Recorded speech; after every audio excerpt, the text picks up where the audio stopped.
Welcome, welcome to Reflect, Recalibrate. We are your lovely lady artivist host, Janet E. Dandridge and Danny Snyder. Oh, yeah. So this is part two. Sorry, I You sounded like like the that? macho You man. like that? That Ooh, was yeah, that. brother. Oh yeah. Oh, yeah. Oh, yeah. This is not that kind of podcast, y'all. Sorry, This Janet. is Please not. continue. Yes, this is Reflect Recalibrate, okay? It is the podcast on the genealogy of artivism. Yes, yes, it is. So, okay, we're trying something new today. So, before we get into the convo with Nawili G, our special guest, we're trying this new thing with giving quick news bites prior to getting into conversation with our guest. So Quick. today's quick news bite is from the Americans for the Arts Action Fund.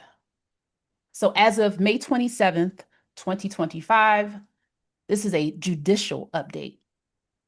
NPR and three Colorado public radio stations filed a federal lawsuit against the Trump administration, challenging Executive Order number 14290, which seeks to eliminate federal funding for NPR and PBS. What Mhm. in the absolute ridiculousness? The plaintiffs argue that the order violates the First Amendment by retaliating against protected speech and infringes upon Congress's constitutional authority over federal spending. Plaintiffs claim the funding ban threatens the survival of independent journalism and silences voices that millions of Americans rely on for factual reporting, cultural content, like Patti LaBelle singing the ABCs, Mhm. and emergency communications. Mhm. So, what you got to Mhm. say about that, Danny? What you Mm. got to say? Well, I'm glad that's happening. I'm glad to see that NPR and PBS are recognizing that, like, they're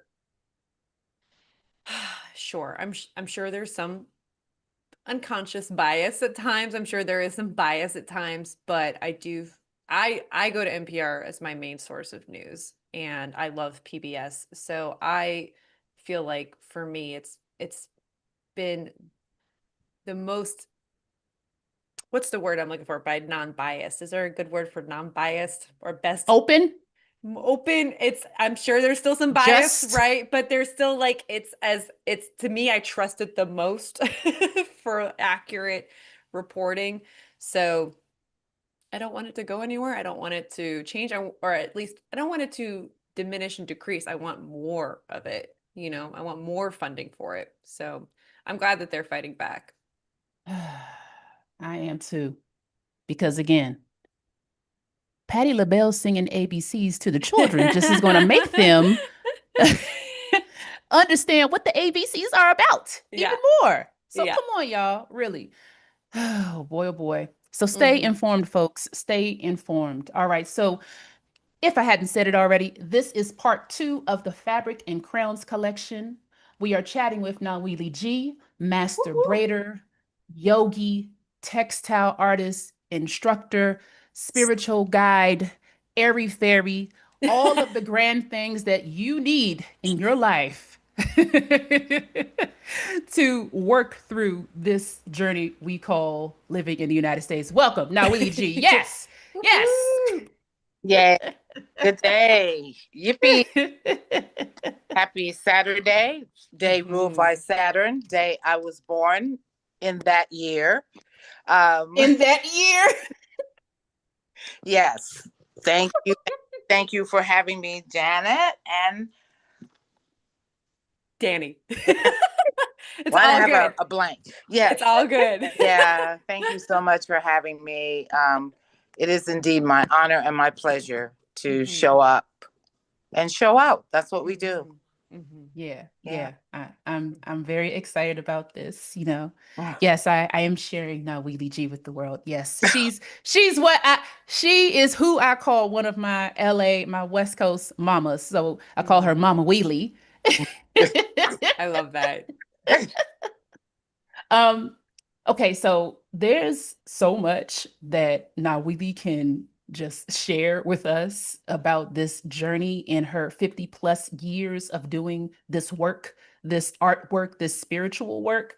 So our first question to you, Nawili, and take your time, um, how did you begin working as a master braider and yoga instructor? You've shared some articles and things with us, but I really want you to share that journey, when you started, just the beautiful creations that you all can check out, online, on Instagram. We'll give you that information. But yes, how did you begin working as a master braider and yoga instructor? Oh, okay. So let's start with the braiding because hair was my original canvas, so to speak. I mean, as a young person, creative, I had done a lot of oil painting, learned to sew. That was kind of the things that fueled me. So, identity crisis, growing up, um, liking my hair, not liking my hair, wearing a fro, not wearing a fro. So one day, a friend of mine showed up with these cornrows in her hair. And I was like, tell me, pray tell, who did your hair? She's like, my big sister. I said, can she do my hair? And she's like, yes. So I went to her home. She did my hair. And I was like, I'm there. Whatever the feeling of having my hair braided, sitting on the floor on a pillow, it it just caught me. And I went home. I told my brother, come here now. I must braid your hair. He had a fro. I'm sure I put him through a lot of pain. Sorry, Emery. Um, but he did end up with some kind of style. And from there, it just caught me. I said, this makes me feel connected to something so deep. I can't even really describe it. I just know that it's wonderful. I feel good and I want other people to know it. So, a few steps up, at UCLA, there was a place in LA that a lot of artists went through. I was a student at UCLA and it was called Inner City, Inner City. Ah, it was Inner City Performing Arts. That's not the name, but it's Inner City if y'all want to Google it. And I heard there was a braiding class there. So, being a student at UCLA with no car, I was determined I would get there. Inner City Cultural Center. When I got there, the likes of Bea Richards, all the great actresses were honing their skills in the theater there, in the productions. And here I was on the second floor, third floor, coming in and out, taking a braiding class from Malakia Johnson.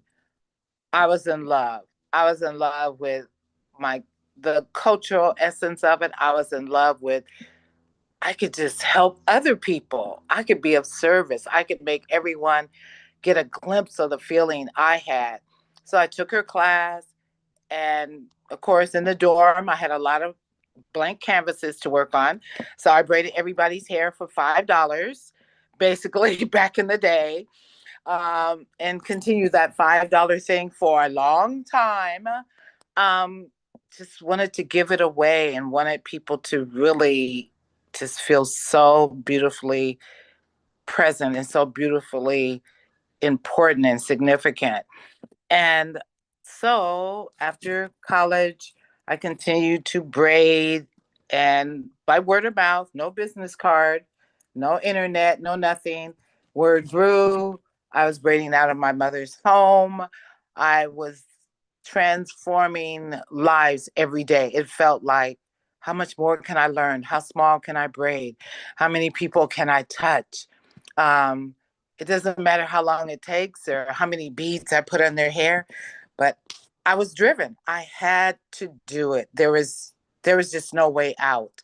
And so in doing that, I said, well, if I could braid small as a like straight pin, if I could do teeny tinies and then put teeny tiny beads and then make them feel like goddesses and queens and kings. And one of the stories I had a little boy, I think he was about 5 years old.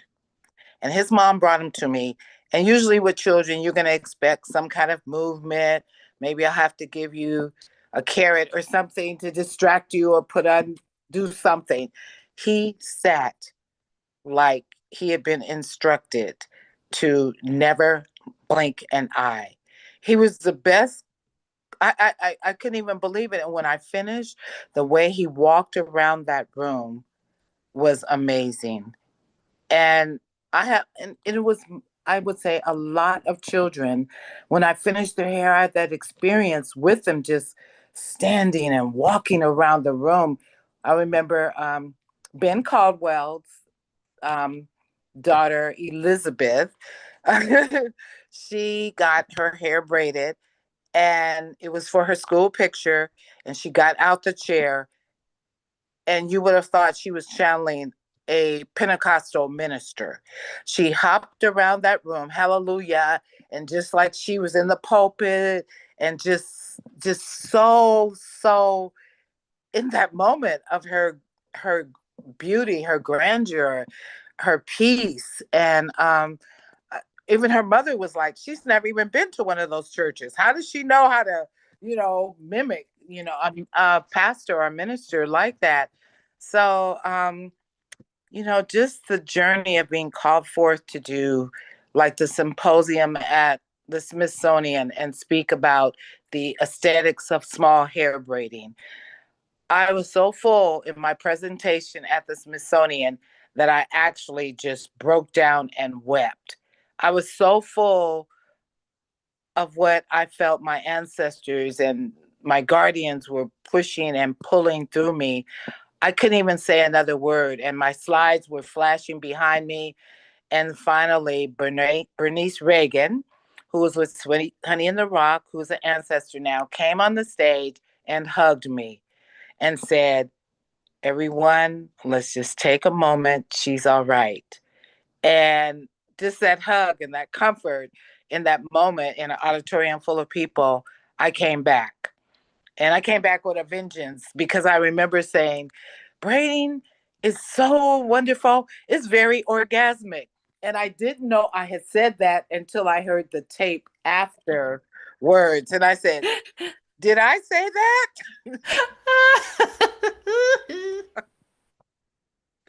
So, oh, wow. How do I get out of that? Just sorry. I should have blocked people. Sorry. Technical issues?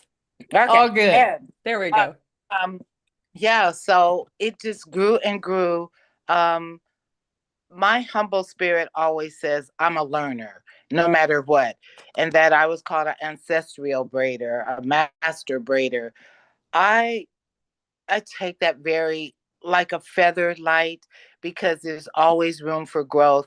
There's always room for greatness. I do not take it lightly, even though I say like a feather, but it humbles me to even do more, to be more, to see more of my clients. And I've mastered a lot. And I would say, thank goodness that my hands are still allowing me for 50 plus years to continue the work. And I still say my greatest is yet to be, yet to come. Um, so master, okay, I've mastered some things, and I'm masterful and filled. Um, so that's the skinny version of braiding. um, have taught some people, still am in touch with my mentor, who I'm so proud that she is proud of me. That means a lot. And that I won't stop. I'm unstoppable. Yeah. Ooh. Mm-hmm. It Kind of like hair. It just keeps growing, right? does. Yes. Oh, I love that. It's Yeah. hair. It keeps growing. Yes. Yes. Hopefully. Yeah. Oh, yeah. For the most part. Well, they say even after you transition, that it keeps growing. So in your nails, we'll see. Really? Well, yeah, that's what I hear. Yes. That the hair, when they have exhumed some, its hair is still, It's still there. Yeah. it's still Yeah. there. But it's Yeah. still growing? Well, I've heard it still's growing. Maybe they meant it's still there. Yeah. Or maybe for a period right after death. It probably You know, Yeah. does. it's Yeah. yeah. I mean, the nails and the hair, that is very interesting and something to Yeah. discuss. Yeah, it makes Yeah. me think of roots going into the ground. Like, ooh, Right? Yeah. Oh yeah. ah, I love A that. little, Yes. little chill. yeah. um so yoga. Well, wait, Um wait, wait. oh, I know more I questions said about hair? both. Hmm. I know I said braiding and yoga, but Okay, so let's it's let's yoga. let's let's pause right there because you just gave us a lot. I mean, I just like I said, I love the inspiration. Danny, I feel like did you have a question? Seems like it was something maybe that I mean, not you as were I thinking. have so many questions all the time, but not just yet. I'm still like diving into this journey, and Mhm, I'm very interested too in your process. And you're talking about being a learner, and I love that we're always mm, learning. But mm, I'm very curious about points in this journey mhm, where you were learning more about the histories of braiding and mhm, your mhm, ancestral roots. I'm curious about that, but I'm curious about a bunch of stuff. So Janet, mhm, please feel free to. mhm.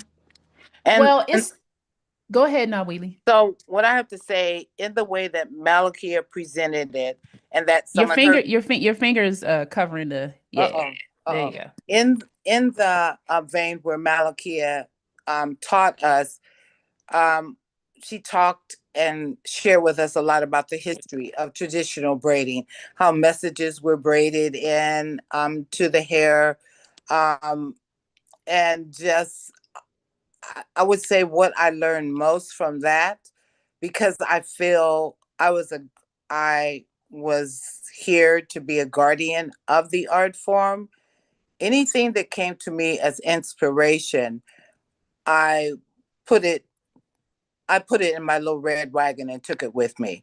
And it's first inspired by, simply reading and seeing some of the designs of some of the books that were out at that time. And taking some of those designs to heart and really thinking about each and every client and how not only they would be satisfied, but how the message could be translated.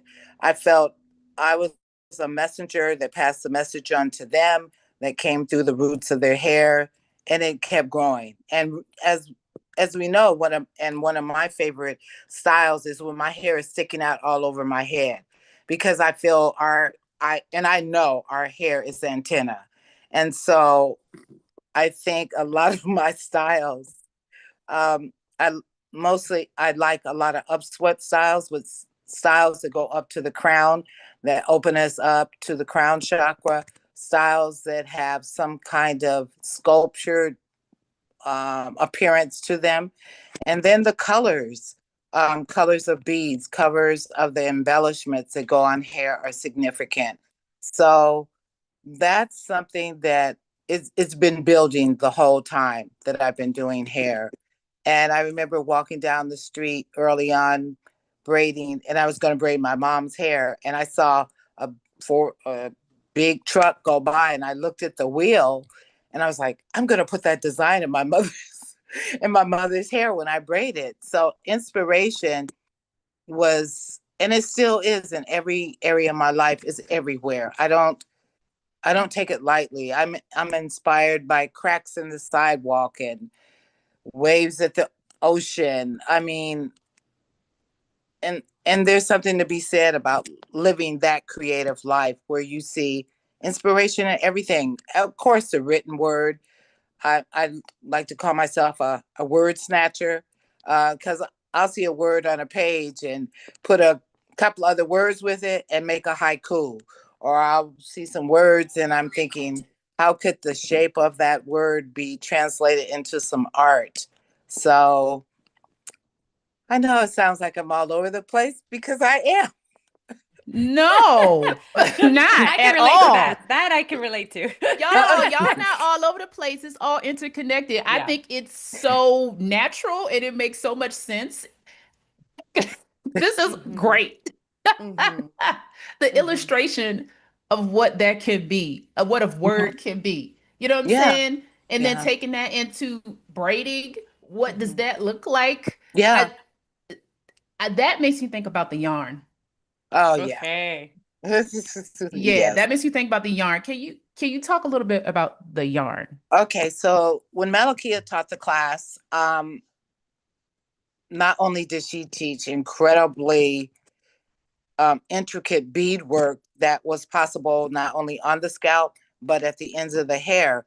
And that in itself was like a cocoon of blessings because anybody who wanted their hair embellished, they had to string the beads. So that was part of their process.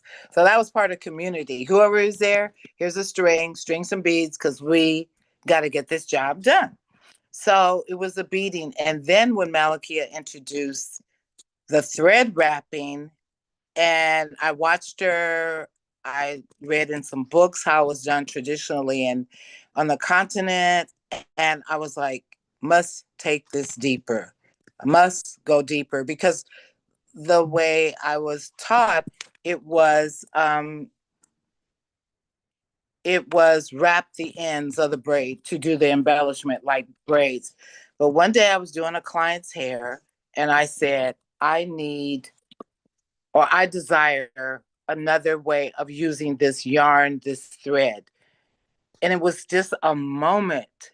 I had thread right there, and it was like my hands were being moved onto the person's hair to wrap it flat and create a design. This is the honest truth. I never saw it in a book. I never saw it demonstrated, but in that moment where all was one and I aligned, I it came through me and to me. And so that was how wrapping, doing the thread wrapping flat on the scalp came to me. And after that, again, it was like, ooh, I just took off with it, um, and felt again, no limits. You're unstoppable. Just keep going. Just keep listening. Keep being still. Keep being obedient. Keep going. And I taught the thread wrapping to another person, or I did her hair and she picked it up and she's taken off with it. Anana Scott, who's in Oakland, California, magnificent artist. She has done calendars and just the most fabulous styles. Um, and that makes me feel just like so wonderful.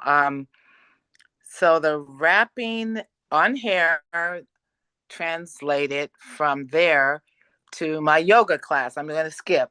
I'm at yoga class. We're outdoors. It was maybe just before the pandemic. We're outdoors and I'm looking at this tree while my students are in relaxation. And I'm looking at the tree and I moved closer and the tree said yes. I said, say what? Yeah, yay, bo. We Yes. And so I moved closer and I said, when? Said now. So when class was over, of course, I had some yarn in my car. Us artists, we got yarn, we got scissors, we got glue. I went to my car and I got the yarn and I came back and I just started wrapping it I was sitting on the ground with my legs straddled around the tree. I started wrapping the yarn and it was like meditation. It was like prayer. It was like everything. And I just, that was one color. Then I got another color. And the tree just kept moving me and inspired me to go higher, higher. First, I was just going to do the bottom. Next thing, I'm up to the branches. Next thing, I'm borrowing fold up chairs and stools from the rec center. And before I knew it, I realized that years ago I had been fascinated with yarn bombing. And I'd gone to a meeting and I was like very impressed. And I said, this is something that's in my zone. I'm going to be there one day. I don't know how, but traditionally in yarn bombing, they do crocheting and knitting. But because thread wrapping is so natural to me, I said, hey, I'm just going to thread wrap this tree. So that inspiration tree. Then the pandemic hit. Um, and I finished that one. I was like, one and done? I don't think so. So the tree next to it was a much smaller tree. I said, this tree is strong and mighty. It's going to be a liberation tree. So I wrapped it in red, black, and green. When I got up to the top, I wrapped it in red, gold, and green. And then I found some cotton at someone's house, and I went back and wrapped that cotton into it. And then there were some trees behind me on the wall, and I just went to the next tree. And I love New Orleans, Mardi Gras, the people, the music. I made that the Mardi Gras tree, wrapped it in those colors, beaded it, masked it. Then I went to Heaven on Earth tree and wrapped it in all these earth colors. And then it was the Blue Desert, a tribute to Yemaya and water. And then it went to the Laker tree because the Lakers were winning at that time. And then it went to the chakra tree, and then the Dodgers tree, and then the military tree. So I ended up doing like 9 trees, just like unfolded through me.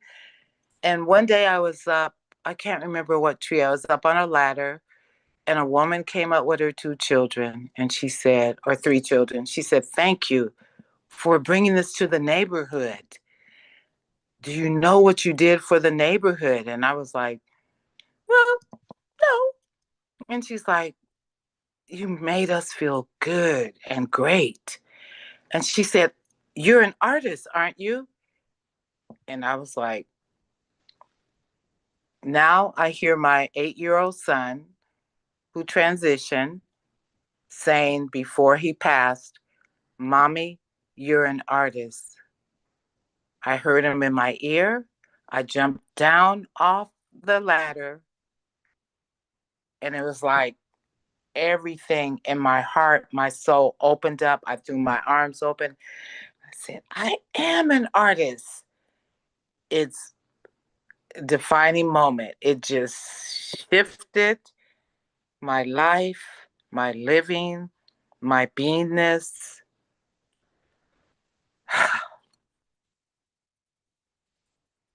Yeah. Wow. Nawili, can you say his name? Mosi Kwabana. Thank you, And then when I Mosi. met Janet, her birthday or Earth Day was the day before his. So I had to take her, I had to claim her. I had to claim her. Yes. So So this Wow. moment, oh, yep. Yeah. so this moment, it was just in the last few years. Yeah. Wow. Yeah. I mean, Thank you, Mosi. Yeah. And thank you. Manu for sharing your mama. Thank you. You know, and it feels like there are no accidents that I started meditating at 19, that I chose to get my degree in philosophy, that I became a a religious science practitioner, a yoga instructor. It all it was to be. Mhm. It just was to be. Yeah. Which is funny because I was thinking like when you asked a tree, like say what? Or like when? And then I was like, did you ever ask the tree why? And I'm guessing this um is the why. well, I didn't ask it why, but what happened one day, um we had just finished a yoga class, and a woman came up and she said, we love the trees in the neighborhood. I walk all the time. We have named it the Temple of the Trees. And I said, could I borrow that name from you? And she was like, sure. I know on the walk today, I was supposed to share that with you. So it became known as the Temple of Trees. And at any given time, even when I wasn't working and when it was complete or on various stages of completeness, people would be sitting there, lunch, reading a book, playing music. It just became this hub of inclusion and love and kindness. And that's what I think the why is that that neighborhood, even though I chose that because I worked there, that it didn't stop there.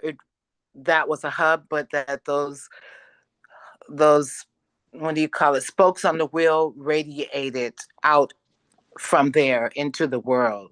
So yeah, I mean, I have so many short videos of people who came on walkers and wheelchairs just to see the trees. And just one woman was on a walker, and I remember she was with her daughter who I knew, and she was like, don't ever stop doing your work.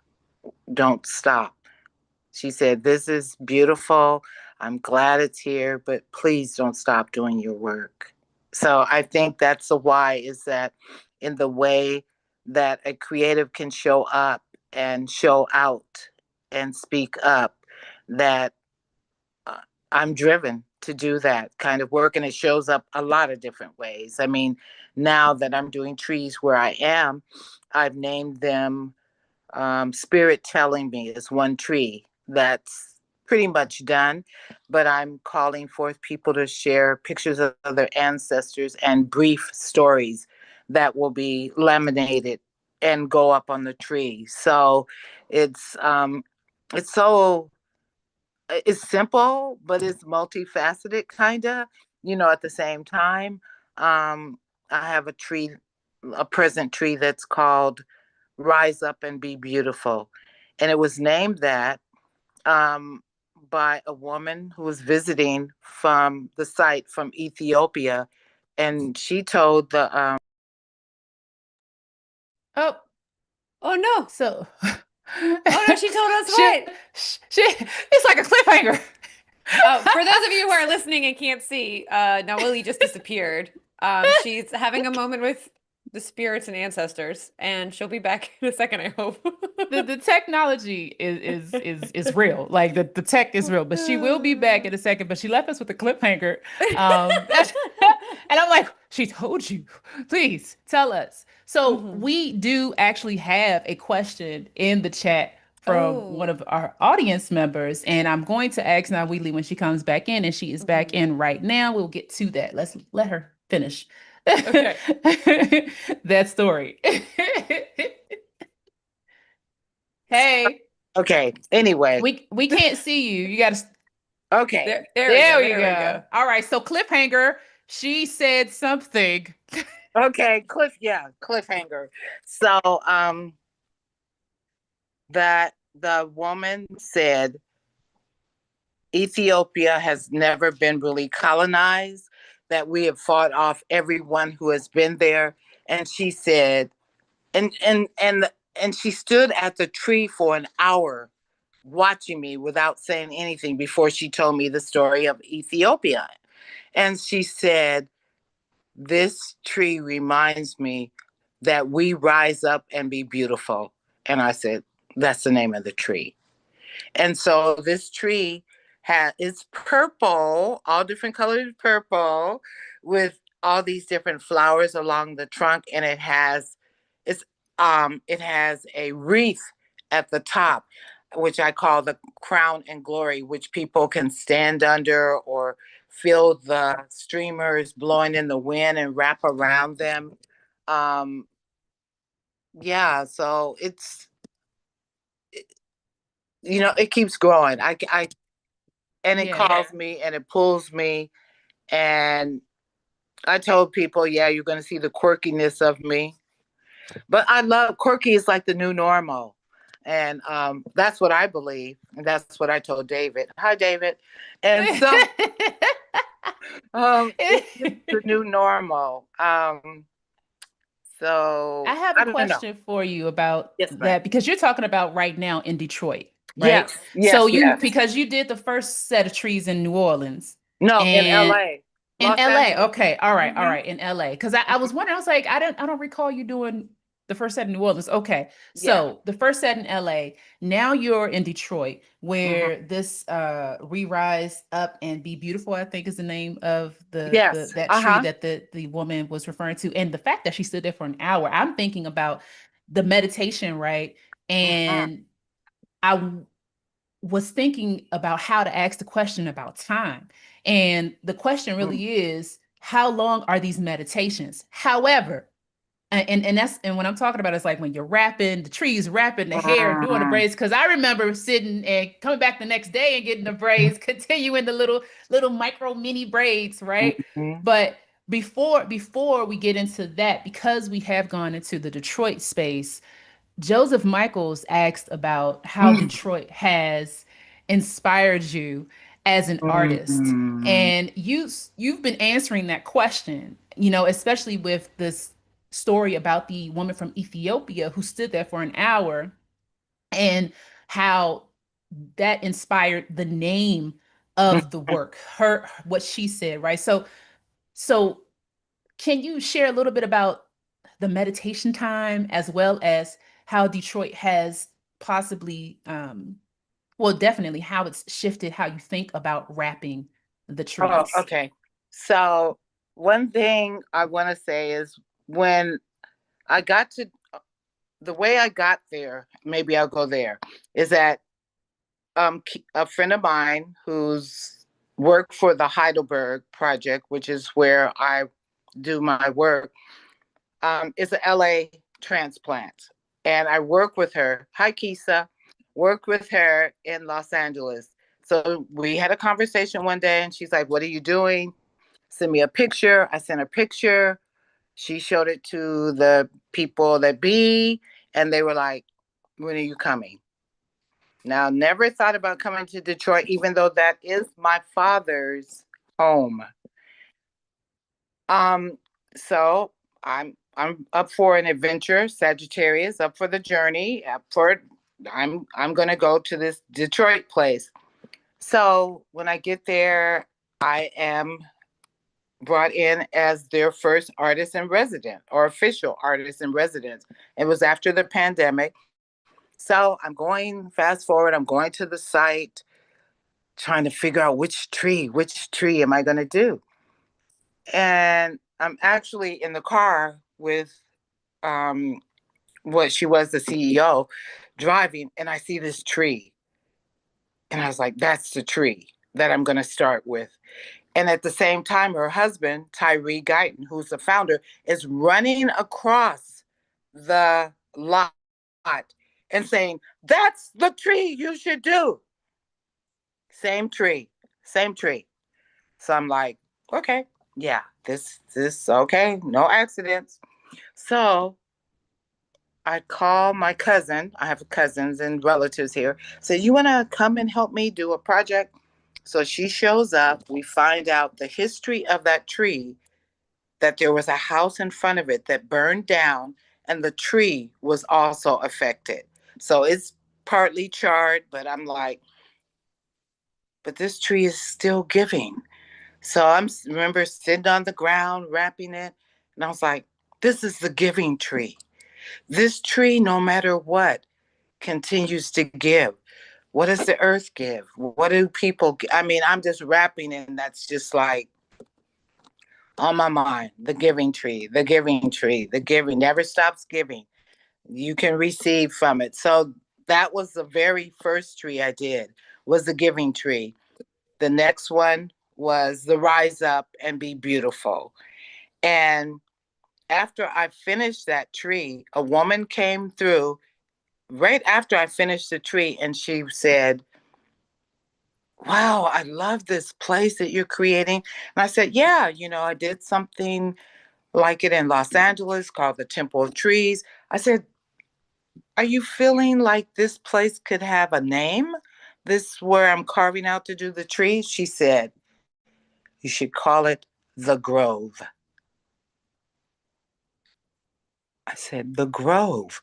I said, can I ask you where you're from? Because the Heidelberg Project is the third most visited tourist site in Detroit. So I said, can I ask you where you're from? She said, Oakland, California. I said, okay, the Grove it is. The Grove. So it's the Grove at Heidelberg. And so what I asked my cousin, I'm skipping back, when we were doing the giving tree, she says, I don't get out much, but something about this round and round and round and round, I she really loved it. And the pictures I took of her being so present, it was like pictures of prayer, pictures of meditation. And that's what I feel every time I get an opportunity to be around the trees. And so now I can see how the work I do on hair, it's the same. It's the same. It's that meditative work. It's that prayer work. I pray I can catch up this hair so I can make it look good. But no, it's that prayer work, you know. I think I wrote a poem about it, that it's a meditative space, where giver and receiver become one. It's a a quiet space where there is no time and space, which is why I can't tell you how long it takes, because I don't know. And I'm okay with that. Um, and I'm okay with answering that question like that. Even, yeah, I don't. I think it would take away from my process if I set a timer and go, hmm, an hour in. I mean, there have been sessions I've gone out and I'll say, oh, I'm going to spend a couple of hours out here, but I don't look at my phone or set a timer. And if music is playing, I am GONE. I was out in Detroit at the site one morning and I was playing some Coltrane. Oh, I was in it. And this young man came up and he said, you, the tree, and train. Just like that. I mean, it was before 10 o'clock in the morning. I was like, you must be a musician. He goes, I would know train anyway, anywhere, and what you're doing, thank you. I mean, it was just that moment of alignment where we're one. We are one. Yeah, I don't know if I answered the question. However, Well, you did, and I just want to make a connect for folks because you brought up the Grove, and I was thinking about the Los Angeles Grove, like the Grove okay. in Los Angeles. But I want to make sure that the audience understands the connection between, Oakland, California, and Los Angeles, California, and why that was a moment for you. Mm. If you could share that, please. Okay. I am a product of, I'm a Cali girl. So to have a visitor name the Grove and that name just sink into me and catch, and then to ask her where she is from, and she said Oakland, California, it was a moment.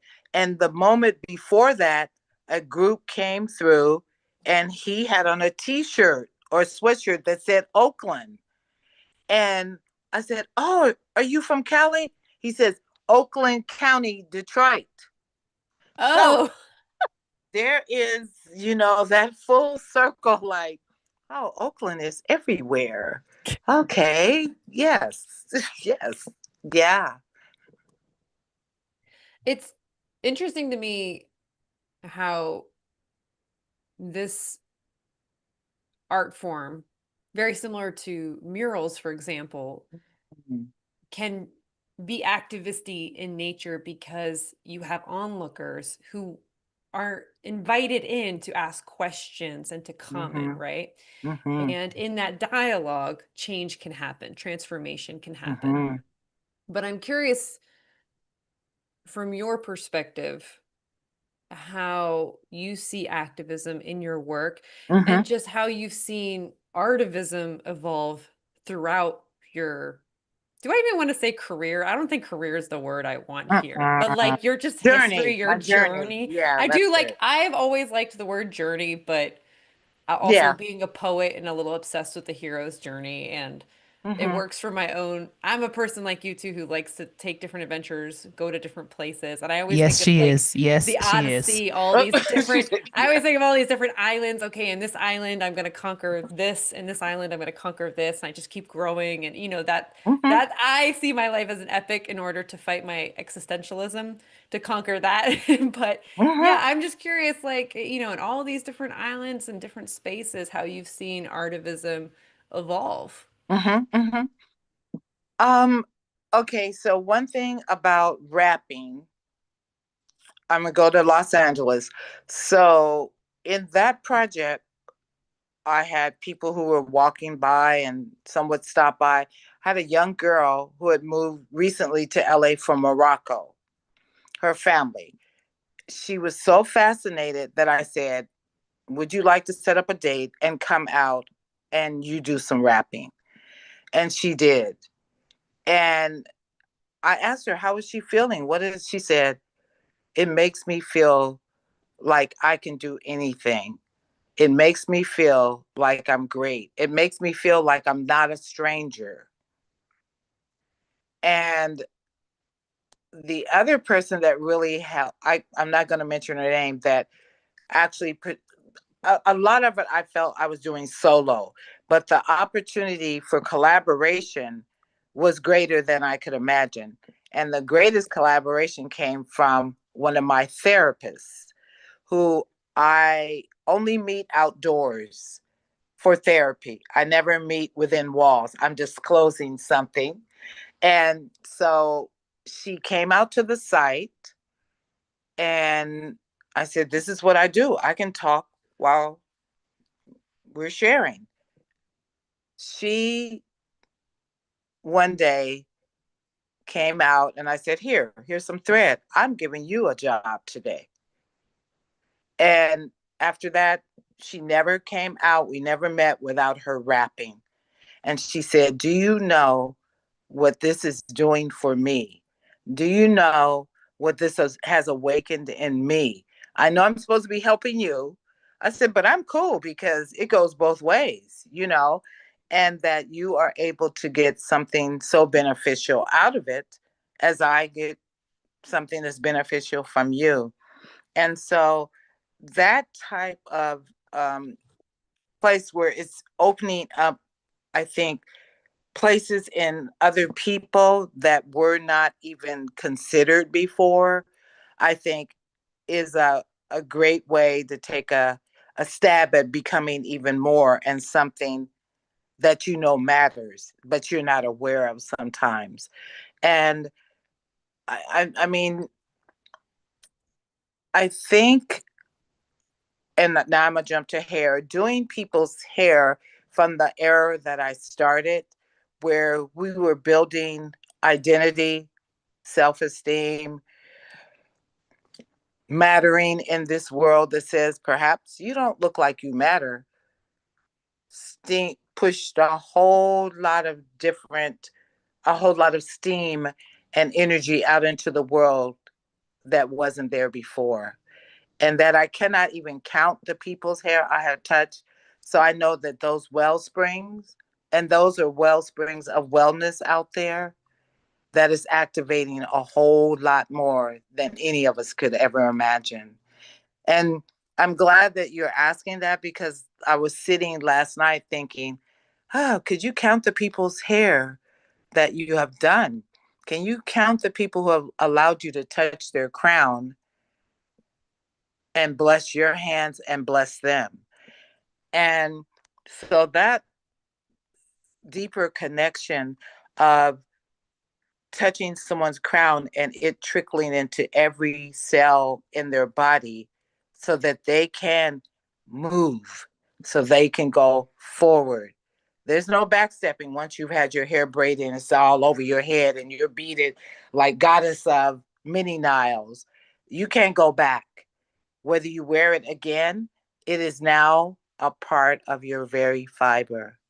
And that's, how I feel I've been like, creatively active in the world, is creating those um uh dipping into people's unconscious, consciously though, as it appears, but going a lot deeper, because just a session, like Janet said, coming back the next day, it's usually not a 1 day affair with me. If it is, it's all day and all night.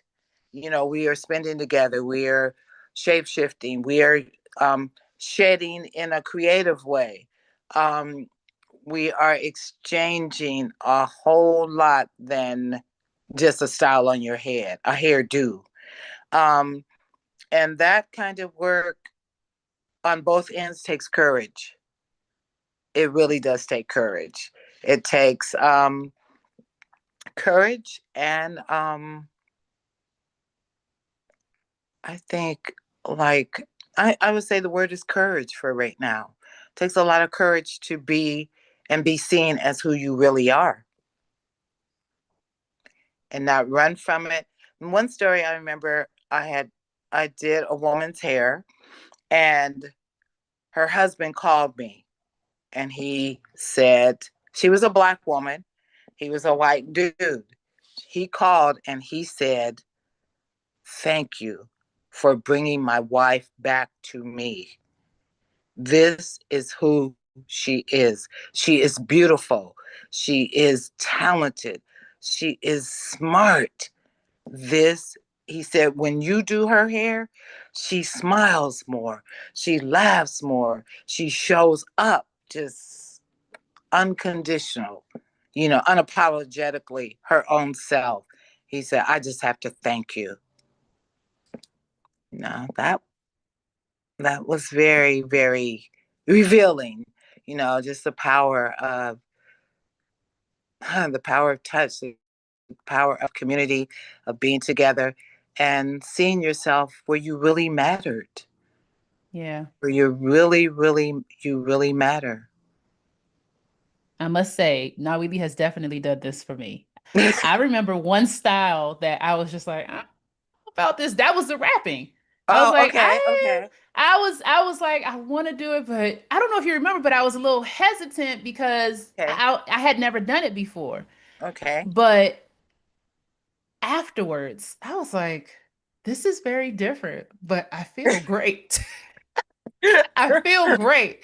I just want to speak to that moment where it really is, and it's because of you, Nawili. It's your energy. You are a beautiful person who loves, like this untainted love, allowing people to just, I shouldn't even say allowing, but just saying, hey, you're you. You be you. You Mhm. be. Like that sound Yeah, like you Nawili. be. You be. You know?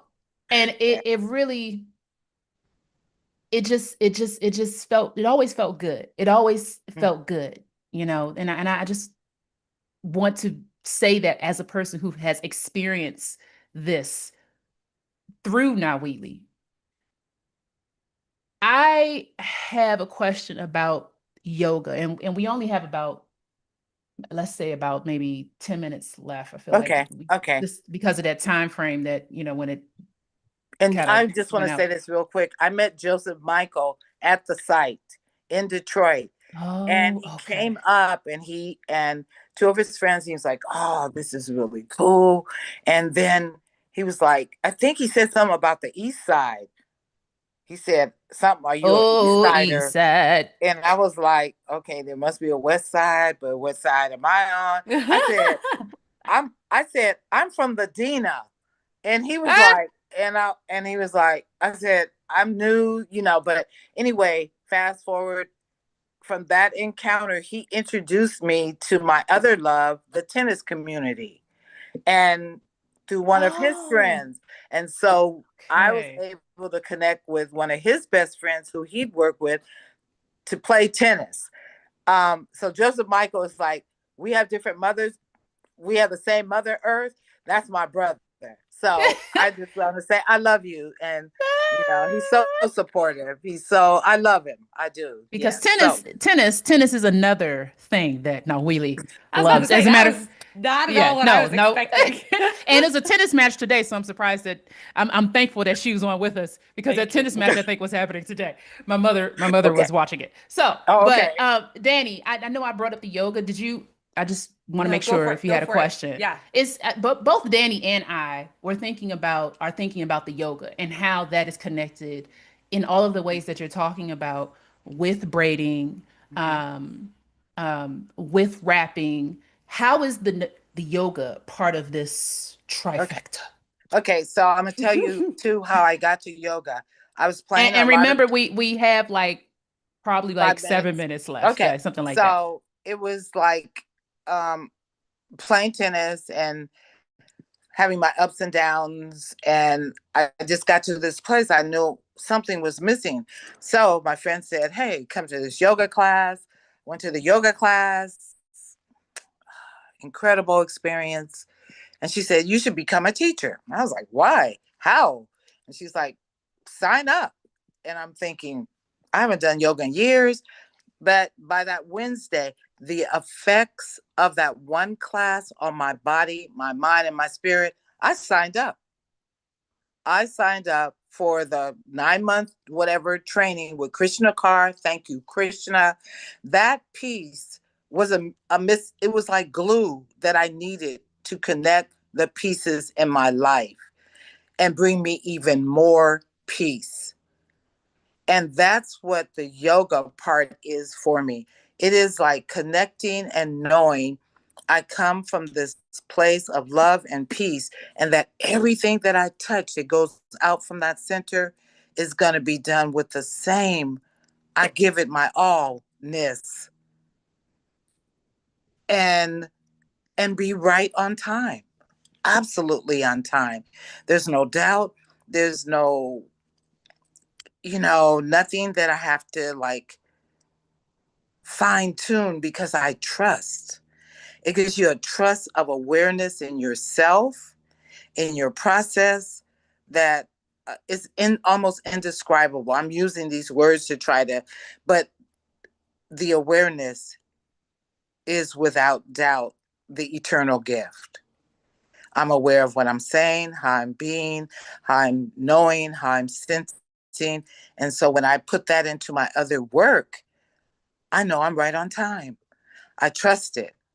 I, even the mess ups seem bless ups, you know, um, and it just makes it all more better. It really, really does. Just to get in touch with everyone, and all of us have our own natural breathing pattern. What I realized in tennis, I was holding my breath. I could win, but when I finished, I was like exhausted, just out of the joy. This is a way to connect with that breath and stay in that joy and make that joy a prayer in everything I do. That's a quick version of it. And I practice every day. In probably the 25 years I've been practicing, I probably missed a couple of days, one with something that looked like the flu. But every day there is a willingness in my body, my mind, and my spirit to get on my mat, to be still, to meditate, even if it's just 5 minutes. I got mine. What you got? It's kind of like, I'm good. I'm getting ready to flow. It's like, but, and just feeling that love and appreciation for everything and everyone. Yeah. Yep. I know that Janet knows more about your history than I do, so I'm actually going to let her tap on a question onto this. We might go a little over. But I'll just say for me, what's resonating with me right now is this idea of just radical self-love and radical self-care. That's Mm-hmm. that's what I'm thinking of Mm-hmm. right Mm-hmm. now. Mm-hmm. And that is activism for sure. Oh, for sure. Especially in certain communities that don't have good access to medicine, that don't have Mm-hmm. good access Mm-hmm. to any kind of health care. And I'm including mental health in that, you know. Mm-hmm. So yeah, that's what I'm. Yeah, I like that description because I have a quote that says self-care is our divine responsibility. Mm-hmm. Mm-hmm. You got to Mm. care for self and be responsible there before you can call yourself being accountable for anything else. Yeah. Divine responsibility. That's so Yeah. good. That's so Yeah. good. Yeah. Who's that quote by? Do you know? Do you remember? Ah, I want to say bell hooks, but Oh, okay. I'm not sure. We can look it up. We can look it up. Yeah. Yeah. But once I read it, wherever it, you know how some things you read and it's like, okay, Boom. got Yeah. it. Yeah. So that's just stuck with me, especially, sometimes talking to people who are in various states of well-beingness. And it's like, yeah, you can call me, we can talk, you can say you're going to change this and do this, but it's your divine Mm-hmm. responsibility. Mm-hmm. Go to it. Mm-hmm. Yeah. Don't tarry. Time is precious and of the essence. Yeah. Nawili, are you okay to go over just a Sure. little bit? Sure.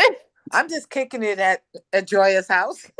She don't Thank you, mind. Joya. Thank you, Joya. Man, so what Danny was talking about with the question regarding your history, You okay, you brought Joya? up something. Yeah, let's make sure. I can't with my computer. Oh no. Oh no. But it's okay. We doing good over here, Joya.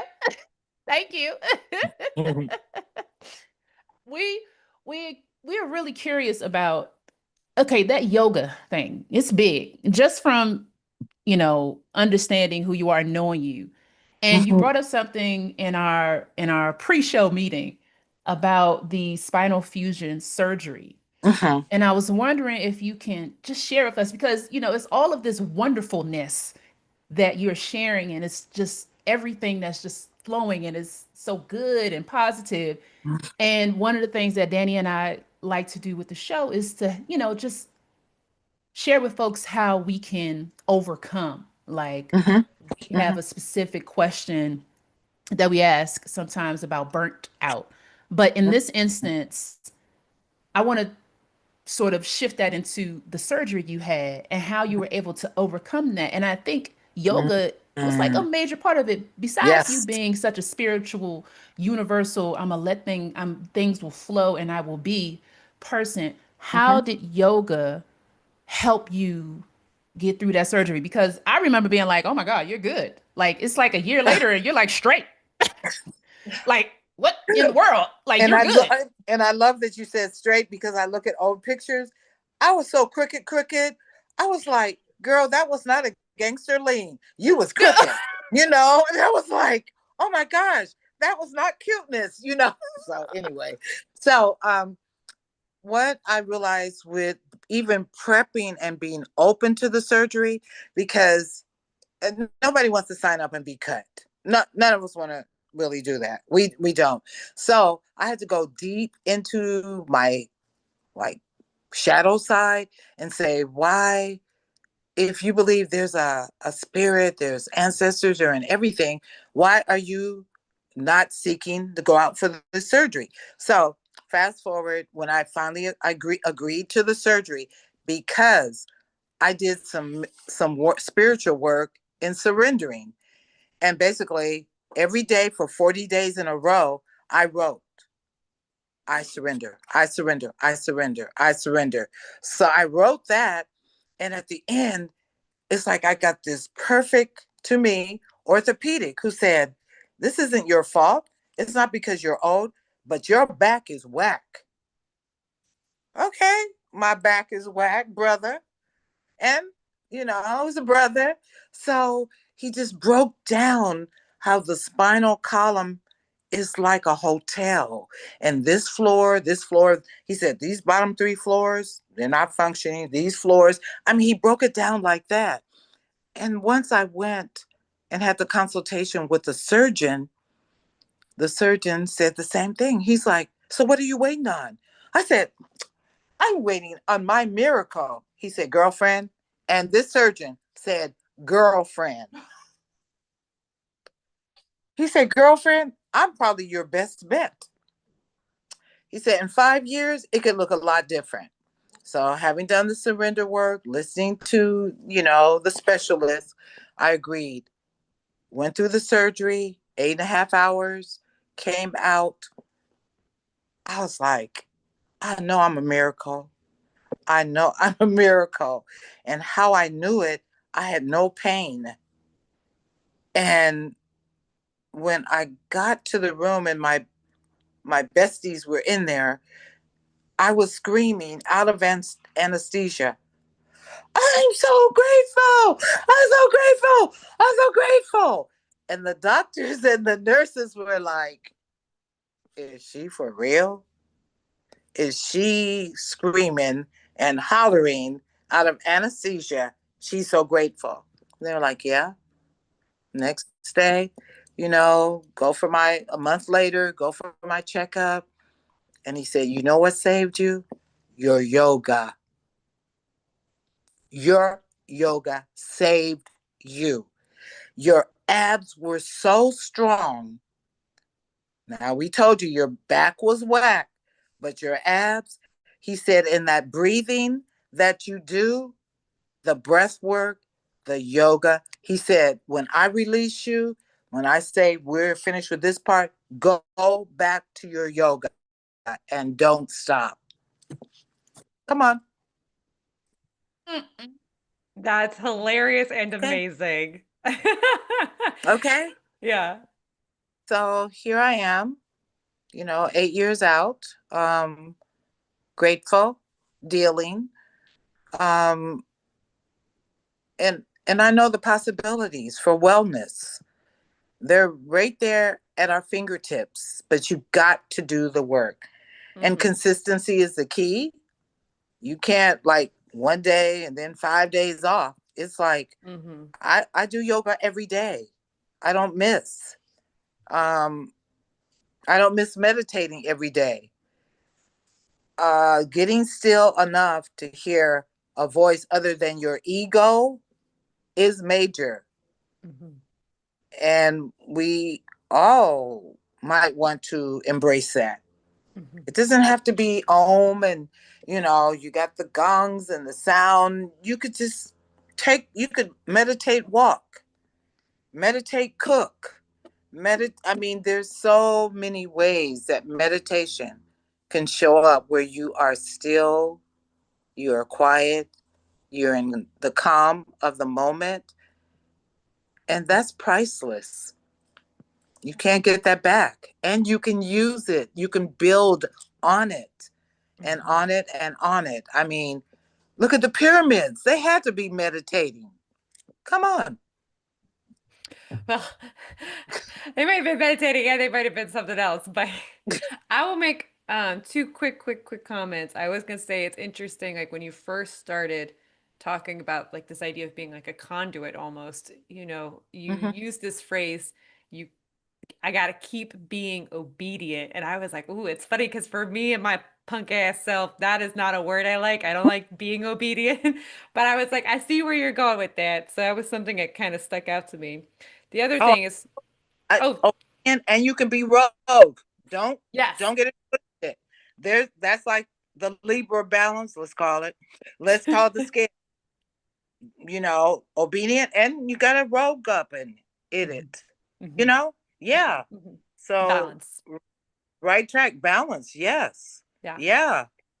Yeah, the second thing I was going to say is speaking of radical self-care and self-love, I drank too much coffee and really need to use the bathroom. I'm about to die. So I'm going to go do that real quick as Janet gets ready to introduce our last part. Well, I yeah. I'm so sorry, like, but this is the first I'm time this gonna has happened. We got too into the conversation before the actual podcast recording, and I realized I never did my bathroom break before we just went into the show. So I will be right back. Love that. I love that, Danny. Okay, so I'm not going to ask the last and final question just yet. But while we're waiting for Danny to get back, you brought a you brought something to share with us. And so for those of you who are just who are only listening, Nawili brought one of her, I guess, busts, heads, braiding Yeah, heads with for yeah. us to see and just experience. Can you talk about this Okay. style, what you did with this hair? So This looks this awesome, and style, describe the colors and all of that for those o- of us okay. who are just listening too. So this style is a thread wrap on the scalp. It's done in variegated colors of red, pink. It is an upswept style.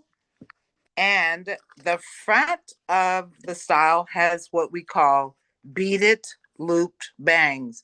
So each strand was braided and then individually beaded, then looped back into itself. And at the root, it is also wrapped to keep the loop formation. So this head or bust is called Metaposa High View, which is the intersection of the streets where I grew up in Altadena. And this is my tribute to that house, to my city of Altadena. She is the first in a series of about 10. Um, this style, time wise, have no idea. Labor of love. Was very happy to talk with her through the process. Said, "You are my best client. You're not even moving your head and you don't get sleepy." And she has a couple of beads hanging from the side that are also beaded. The beads are glass seed beads. I don't use plastic. I love glass beads. Think it's better for the earth. So, You can bring it back to your left so we can see the beads. Back okay. over to your left. Oh, that way. Yeah, Okay. yeah. Yes. So the beads that are hanging. I usually, this is my, I was obedient to a point and then I went rogue, and that's why those beads are hanging. See, Danny, it all makes sense. It all And makes it looks amazing. I know I got a sneak peek at it before we started, but it's so amazing. Can you tilt down the front part of, Okay. yeah, look at And that. those Yeah. are It's her like these bangs. are cute bangs. And my I sister love Yeah. it. actually had a question, and you talked earlier about the studies that you did. And so I just real quick with this particular style, the rapping Mhm. and the beating, is there a particular, I guess, I don't know, a name for this style? Because what my sister asked was, has Nawili ever studied the patterns that our ancestors braided, which Mhm. is what you have studied, right? Mhm. Through Yes. your Yes. mentor. And And usually I do name the style. And one thing that Malakia helped us with initially is she taught us like some of the styles she had created based on her inspiration from the ancestors.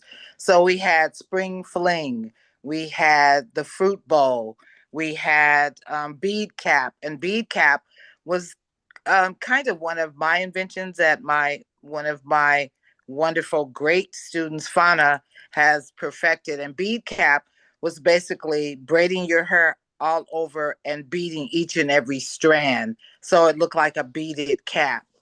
And man, we can't talk about the time that takes, but yeah, it's whoo indeed child. yeah. And you know, the gift in that is the shorter the hair, I think it's more dramatic because it really looks close and like a cap. Yeah, so that style, yeah, came about quite a few years ago. Yes. Okay, all Hmm. right.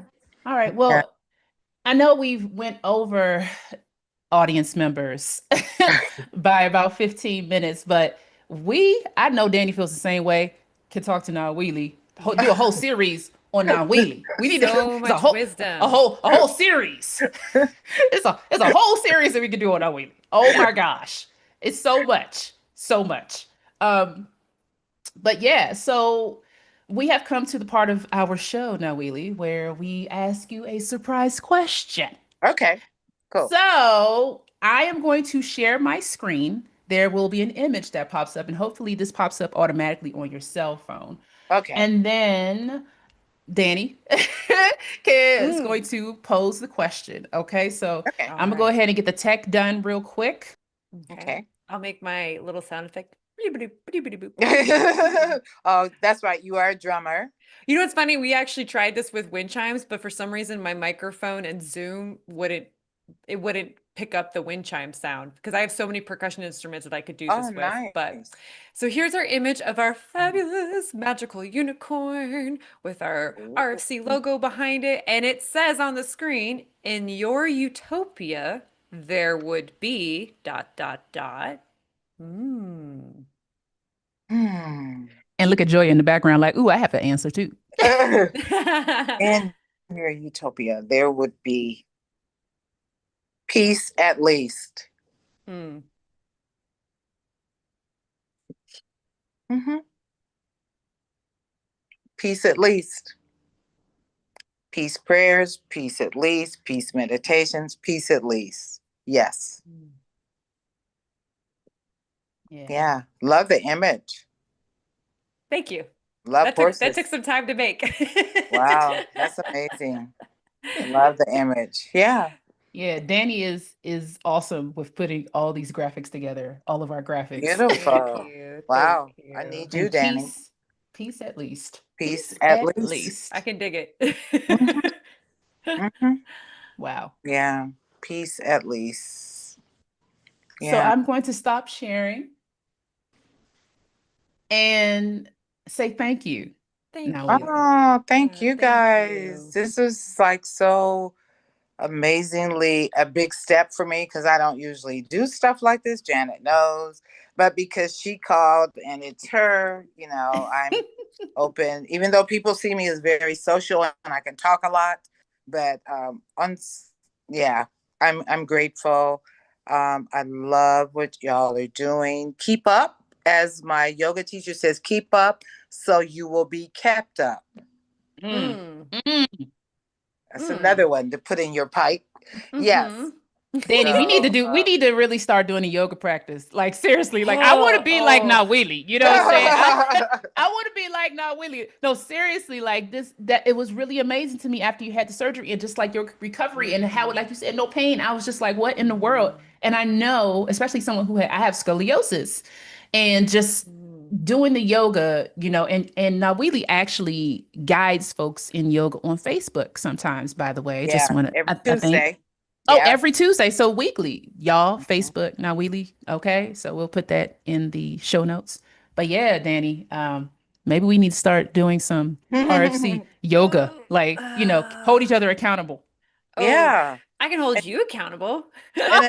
And Danny, with your percussion work, just like it's like really this beautiful new breath work. You inhale 6 counts, you suspend or hold it for 6 counts, but the sound that comes out is like a snake. Mm-hmm, mm-hmm, mm-hmm, And you do that for 7 counts, mm-hmm. more or less, longer, preferably longer. And it's a cleanser for your liver, but it's also a cooling breath when you're in that state of, ooh, just do that Mm-hmm, breath. And as soon as you mm-hmm, go, it's just like does something to your whole being.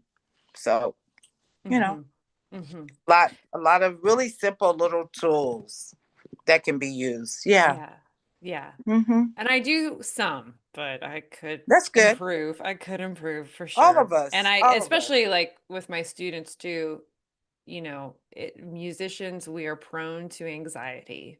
Mm-hmm. And talking to my students about here's how you can, when you're on Mm-hmm. stage and you get nervous, you start Yeah. freaking out. This is what you do to breathe. This is eat a Yeah. Oh, banana. absolutely. Like nutrition is a big thing too. I talk about, but yeah, which Mm-hmm. actually maybe that'll be in the next series because I am very interested in about this whole vegan thing too that you do. Mm-hmm. So, but Always, always improving and always fine tuning. mm-hmm, mm-hmm. I've been at it since I was 19. So Wow. I was Okay. still room for improvement. It's like, why stop now? What's Yeah. next? Yeah. Kind of, yeah. So you guys are great. I'm just like really fulfilled. Thank you for letting me shed a few tears. Oh, I needed that. Good. And, I really appreciate what y'all are doing. Y'all are needed and making the world a better place. Thank you. Yeah. As are you. Yes. Thank you. That's what we're But here yeah, for. unfortunately, we need to wrap up, and I need to Okay. let everyone know to come back for part 3 of this collection. This is the Fabric and Crowns collection. For part 3, Say we'll be bye to Joya. reflecting. Yeah, you better Well, and don't come out go night. yet. No, Yeah, we could just you just yeah, mute and we're just closing out. Don't go yet. Okay. Don't go yeah, yeah, yet. yeah. You're good. We like your face. Stay on screen. But yeah, we're going to be reflecting on our conversation with you. So if people had more questions about your work now, Lily, they should bring that to our next episode. Our next episode, we call it the RFC, Reflect, Recalibrate Study Group. And we're going to invite a few friends and guests on, a few fans on to reflect on the topics from this episode as well as our previous episode. And we like to remind everyone, if you haven't already, please subscribe. Please like this episode, like the last one, all the episodes. Please share them, share Nawili's works, and we'll be putting in the info below all the different links that we've discussed today and links to other things, other resources. We also like to remind our listeners that this podcast is funded by the two of us, your lovely lady artivist hosts, and your donations. So please help us keep this podcast going by making a donation through the PayPal link that's also listed in the show notes below. And we'll see you all next time. Oh, yes. And the date is going to be June 7th. So that's next week, next Saturday, June 7th at 1 p.m. ET, live on our YouTube channel. All right. We'll see you all next week. Peace, everybody. Peace Thank you, at Joya. least. Thank you. Peace at least. Yep. Peace at least. All right, y'all.